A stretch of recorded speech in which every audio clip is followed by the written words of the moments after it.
Assalamualaikum student. In this lecture you are going to know about orthogonal properties for Hermite polynomial. आज के इस lecture में आप Hermite polynomial की orthogonal properties के रिलेटेड जो रिलेशन प्रूव करने जा रहे हैं उसकी फॉर्म कुछ इस तरह से होगी कि integral minus infinity to plus infinity e raise to the power minus x square h nx dx is equal to 0 when m is not equal to n and 2 raised to the power n factorial square root of pi when m is equal to n। आज के इस lecture में हमने orthogonal properties for Hermite polynomial के related ये relation prove करना है कि यहाँ पे आपके पास HMX और HNX दो हर्माइट पोलिनोमियल्स हैं और e raise to the power minus x square यहाँ पे वेट फंक्शन है। हमने प्रूव करना है कि अगर हम इंटीग्रेशन अप्लाई करते हैं इस रिलेशन पे तो जो आंसर आएगा वो 0 होगा जब आपके पास m और n की वैल्यू डिफरेंट होगी और जब m और n की वैल्यू सेम होगी तो आपके पास ये आंसर आएगा। तो हम इसको प्रूव करने जा रहे हैं। इसको प्रूव करने के लिए आप लिखेंगे कंसीडर फॉर HNX इज, हमारे पास HNX यानी कि हर्माइट पोलिनोमियल के रिलेटेड एक इक्वेशन है कि e raise to the power 2xt minus t square is equal to summation n is equal to 0 to infinity HNX over n factorial और साथ में t raised to the power n। हमने इसका prove भी किया है इस रिलेशन का हर्माइट पोलिनोमियल के रिलेटेड। तो अगर आपके पास HNX है यहाँ पे कोई हर्माइट पोलिनोमियल तो उसके रिलेटेड ये रिलेशन होल्ड करता है। सिमिलरली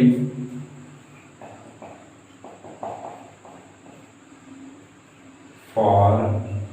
HMX is, अब हमारे पास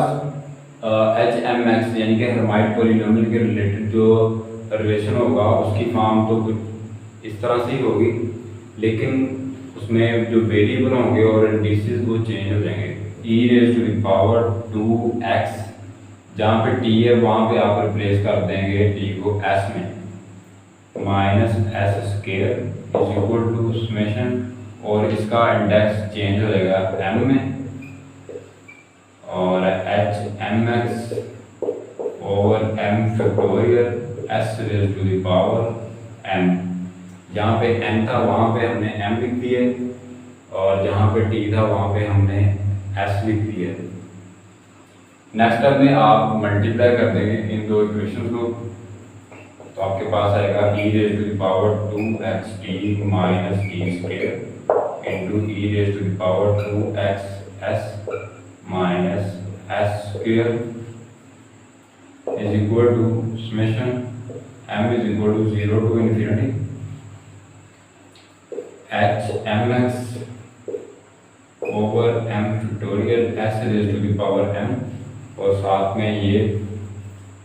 summation n is equal to 0 to infinity HNX over n factorial t raise to the power n। Next step में आप मल्टीप्लाई कर देंगे यानी कि आप लिख सकते हैं कि मल्टीप्लाई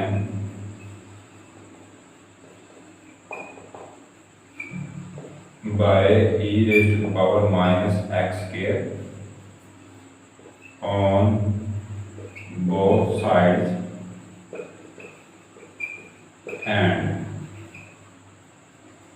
integrating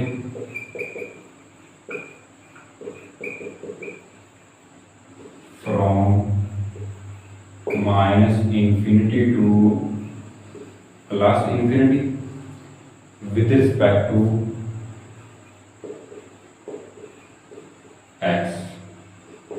नेक्स्ट जब आप इंटीग्रेट कर देंगे माइनस इन्फिनिटी टू इन्फिनिटी और मल्टीप्लाई कर देंगे e raise to the power minus x square से, तो हमारे पास जो रिलेशन आएगा वो कुछ इस तरह से होगा। नेक्स्ट स्टेप पे आप ये टर्म उसी तरह लिख देंगे और यहाँ पे आएगा माइनस इन्फिनिटी टू इन्फिनिटी, और यहाँ पे हम एक्सपोनेंशियल फंक्शन की पावर्स को कंबाइन कर देंगे, तो आपके पास आएगा e raise to the power minus into x square minus 2xt plus t square minus 2xs plus s square और साथ में dx। अब हम यहाँ पे जो एक्सपोनेंशियल फंक्शन की जो पावर है इसको सिंप्लीफाई करेंगे। इसको अलग से भी हम लिख सकते हैं कि now x square minus 2xt plus t square minus 2xs plus x square is equal to, यहाँ पे आप लिख सकते हैं कि x square minus 2x into t plus s और plus t square plus s square. हमने एक्सपोनेंशियल फंक्शन की पावर को सिंप्लीफाई करने के लिए अलग से लिख लिया है। जो रिलेशन यहाँ पे हम फाइंड करेंगे फिर बाद में हम यहाँ पे यूज़ कर लेंगे। तो नेक्स्ट स्टेप में आप लिख देंगे कि x square minus 2x t plus s, और स्क्वायर इसका कंप्लीट करने के लिए इन टर्म्स का हम एडिशन करेंगे t plus s whole square, और साथ में सब्ट्रैक्शन भी होगी t plus s whole square की और टी स्क्वायर और ये प्लस एस स्क्वायर एल थे। अब ये हमारे पास यहाँ पे स्क्वायर कंप्लीट हो जाएगा, यानी कि आप लिख सकते हैं कि x minus t plus s whole square, और जब आप इनको सिंप्लीफाई कर देंगे तो आपके पास आएगा माइनस 2ts। तो ये वैल्यू हम अब यहाँ पे यूज कर देंगे, इसको आप नाम दे सकते हैं 1 का। सो आप लिख देंगे कि 1 becomes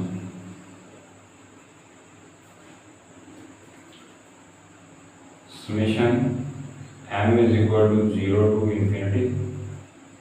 summation n is equal to 0 to infinity s m t raised to the power n over m factorial, n factorial साथ में integral minus infinity to infinity e raised to the power minus x square h nx और dx is equal to minus infinity to infinity, और exponential function की जो power हमने simplify की हुई है वहाँ पे हमारे पास आएगा minus into x minus t plus s whole square, और यहाँ पे माइनस इंटू माइनस प्लस में 2ts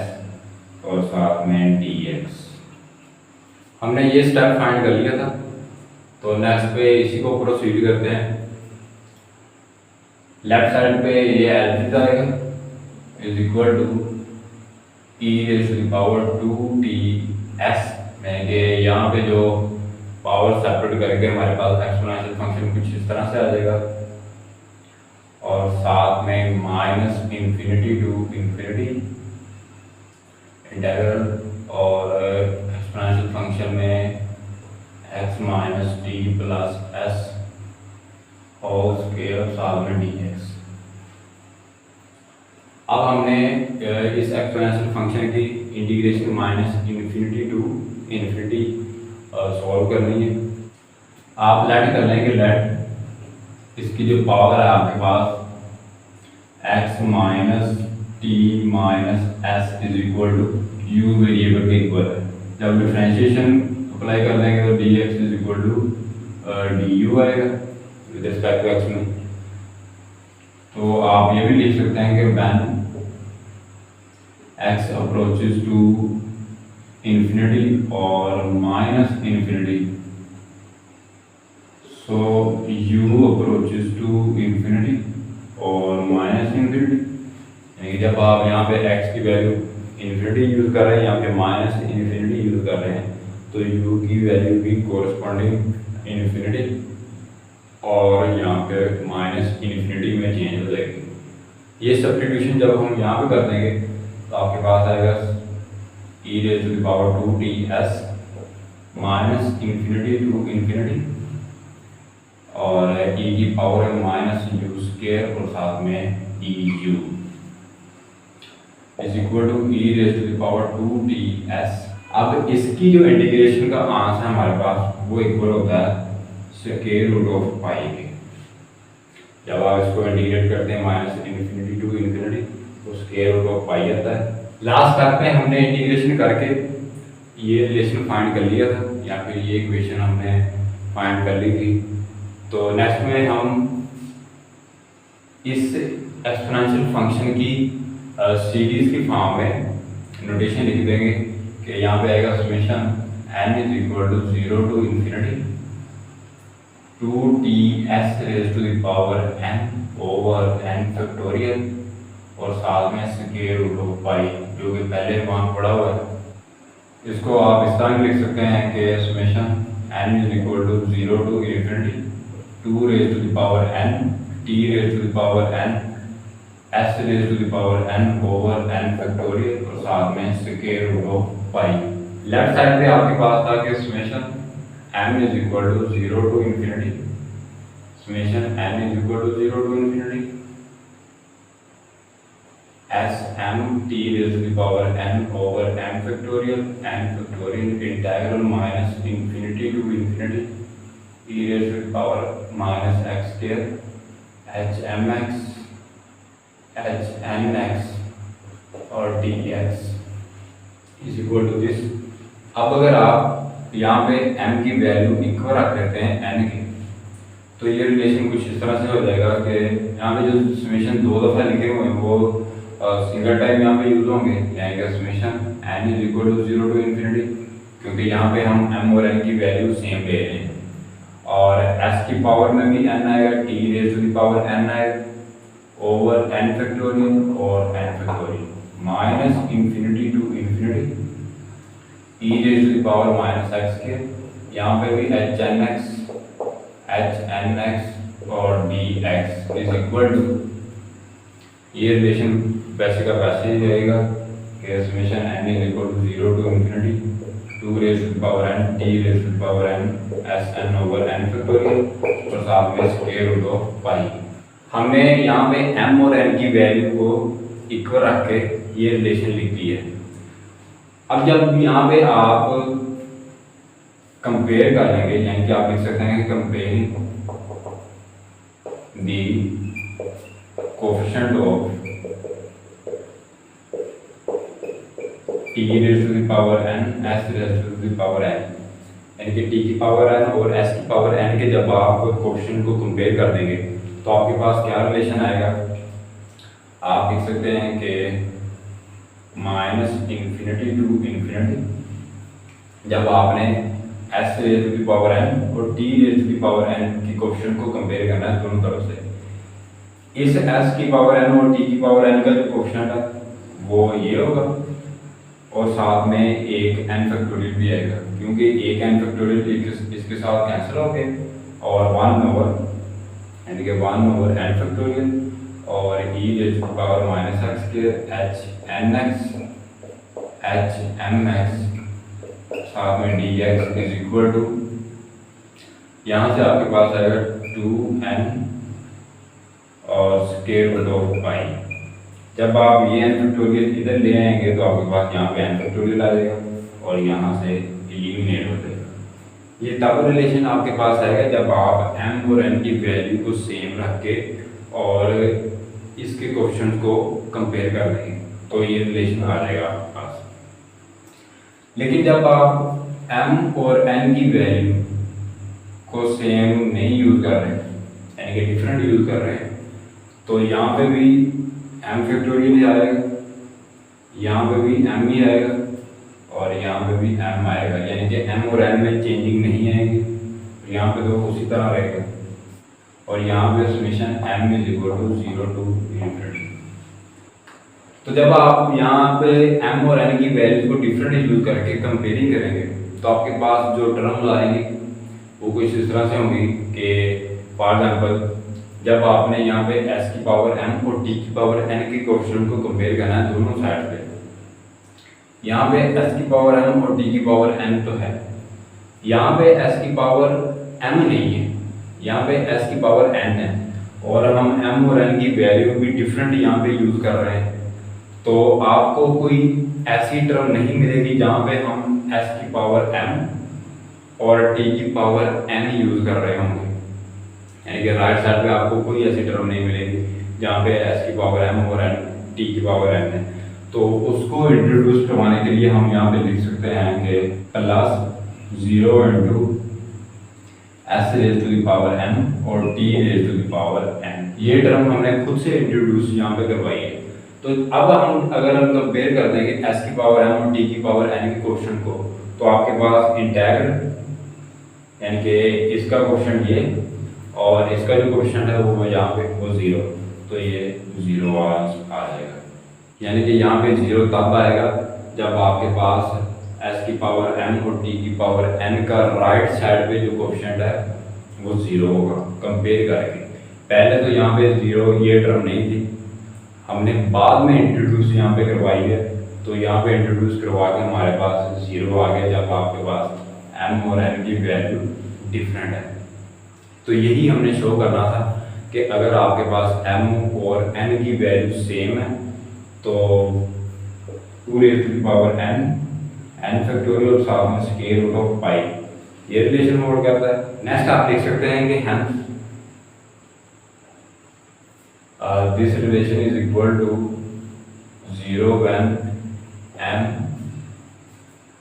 is not equal to n और 2 raised to the power n factorial square root of pi when m is equal to n। तो ये था orthogonal property for Hermite polynomial के related relation के, जिसकी मदद से हम कह सकते हैं कि Hermite polynomials are orthogonal with respect to weight function this. Hermite polynomial orthogonal की प्रॉपर्टीज शो करती हैं जब आपके पास m और n की वैल्यू डिफरेंट है, और नॉर्मलिटी की प्रॉपर्टी शो करते हैं जब आपके पास m और n की वैल्यू सेम होती है। तो ये रिलेशन था जो कि हमने हर्माइट पॉलिनोमियल के रिलेटेड प्रूव करना था।